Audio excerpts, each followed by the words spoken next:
September অক্টোবরে join করছি, তখন কিন্তু এই ঢোকার ব্যাপারে কি করা যায় সেটার জন্য প্রথম মিটিংটা কিন্তু আমরা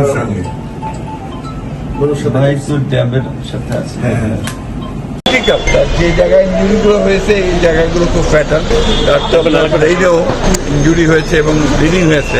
তো ডাক্তার সাহেবের কাছে আলাপ করে আমার যা মনে হলো যে হি নিডস, এখানে তারা চিকিৎসার কোনো ত্রুটি করেনি, সব ঠিকঠাক আছে।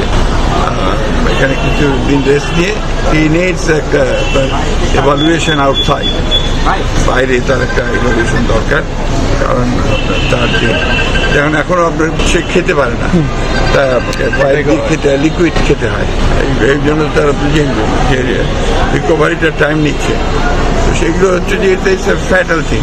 আমার কাছে যেটা সবচেয়ে খারাপ লেগেছে যে যারাই আঘাত করুক, আঘাতটা করেছিল কিন্তু তাকে হত্যার উদ্দেশ্যে, এটা খুব পরিষ্কার, কারণ ফ্যাটাল একদম। তো আমি জানি না যে এত কিছুর পরে এই সমস্ত অভ্যুত্থানের পরেও এখনো যে ল এনফোর্সিং এজেন্সি আমাদের নেতাদের উপরে এভাবে আক্রমণ করে, সাধারণ মানুষকে তারা কি করেছে চিন্তা করে, এবং এটা আমি কোনো মতেই মেনে নিতে পারি না। আমি মনে করি যে এটা অতি দ্রুত যে বিচার বিভাগের তদন্ত দিয়েছেন চিফ অ্যাডভাইজার, সেটা শেষ করে তার ব্যবস্থা নেওয়া উচিত। বাইরে চিকিৎসার ব্যবস্থা করা হয়নি সরকারের প্রতি, আমি ইভালুয়েশন জন্য আমি সরকারের প্রতি আহ্বান জানাই।